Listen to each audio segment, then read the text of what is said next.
Hello tout le monde, aujourd'hui on se retrouve pour un avis lecture. Ce sont mes lectures du mois dernier, donc il y a 2 romans et 2 BD, mais qui...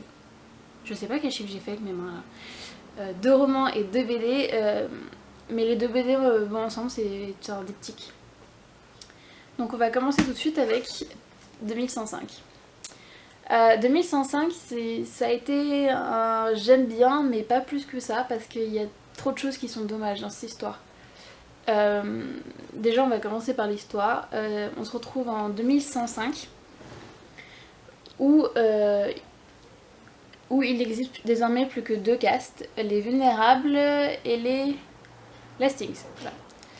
La différence entre les deux, c'est que les lastings ont accès à un sérum qui leur permet de vivre jusqu'à 400 ans. Les vulnérables n'y ont pas droit. Mais une fois par an, une espèce de télé-réalité est organisée. Un concours où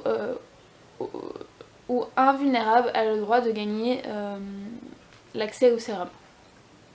Et donc on va suivre la jeune Sophia qui est vulnérable, qui a grandi auprès de Lastings pour les servir, dont sa meilleure amie est Lastings du coup, et qui va essayer de participer à cette télé-réalité pour avoir le sérum pour rester avec sa meilleure amie. Mais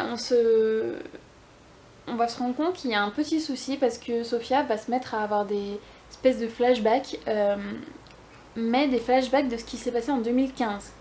Donc où elle n'était pas encore en vie et où la catastrophe climatique qui a conduit à cette formation de 2 castes n'a pas eu lieu non plus. Ce que je trouve dommage dans ce livre, c'est que l'histoire est longue. Enfin, le rythme est long en fait. On a beaucoup de choses qui se passent. En fait, en y réfléchissant, pas tant que ça. C'est dire. En fait, il y a plein de passages, on se demande pourquoi c'est là, parce que c'est pas assez. C'est pas assez travaillé en fait. Euh, Enfin, personnellement, je trouve. Enfin, je me suis ennuyée en fait. Voilà, on va le dire. J'ai pu lire que maximum 30 pages à la fois parce que bah, je m'ennuyais un peu. L'histoire est vraiment intéressante et c'est pour ça que ça me frustre parce qu'on aurait pu avoir un truc génial, mais c'est. On rentre pas assez dans les détails et pendant toute l'histoire on se retrouve avec des passages longs. Mais par contre, au contraire, à la fin, tout se bouscule et tu comprends pas trop ce qui se passe. Mais pourquoi euh, Donc bref, c'est une énorme frustration, je pense que ça peut se voir. Ah oui, si, un truc qui me frustre aussi énormément dans ce livre, c'est qu'on retrouve une critique de notre société, donc avec nos changements climatiques, notre politique. Et en fait, c'est pas assez poussé. On se retrouve avec un livre qui en dit, mais pas assez, mais pas trop. Donc, du coup, bah, on passe à côté de quelque chose, je trouve. Enfin, c'est. Je pense qu'on peut voir que ce livre me frustre et que bah, je suis déçue un peu. Euh, Ensuite, on va passer à F of Men. F of Men, qui est une déception, encore, mais c'est-à-dire au stade où j'ai même pas pu finir le livre. Je déteste ne pas finir un livre, ça m'énerve. Mais là, j'ai dû arrêter parce que c'était même plus un plaisir de le lire en fait. J'ai vraiment pas aimé. C'est. Bah déjà, on va commencer avec l'histoire, ce sera plus simple. Mais on se retrouve avec une terre où plus aucune femme, pardon, ne naît. Euh, mais une seule femme est née depuis 50 ans, Ève, et elle se retrouve du coup à avoir pour destin de sauver l'humanité. Du coup, son destin va être de sauver l'humanité entière. C'est dur à dire. Bah tout simplement parce que c'est la seule à pouvoir avoir des enfants.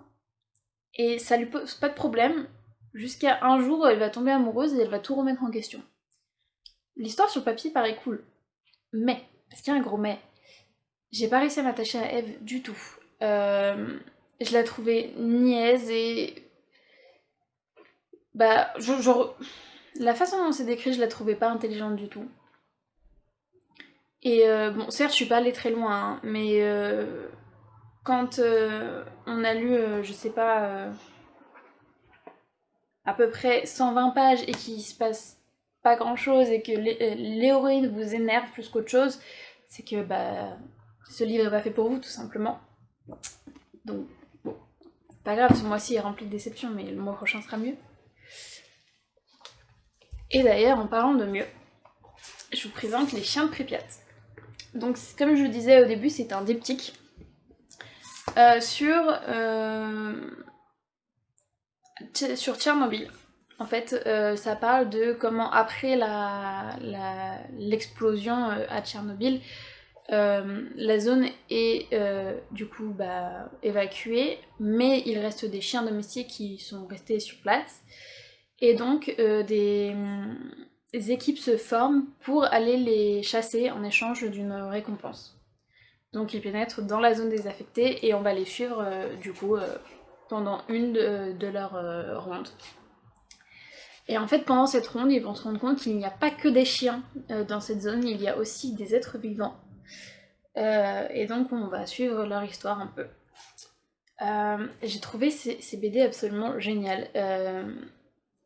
C'est-à-dire qu'elles sont très touchantes, très émouvantes.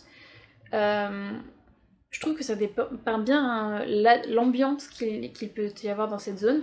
Enfin, l'ambiance qu'on imagine qu'il y a dans cette zone, parce que personnellement, je ne l'ai pas vue forcément.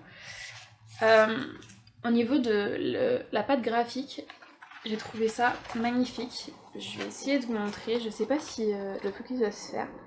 Mais vous voyez, les images ne sont pas très très vives et ça dépeint assez bien justement cette ambiance un peu tendue, un peu triste qu'il peut y avoir.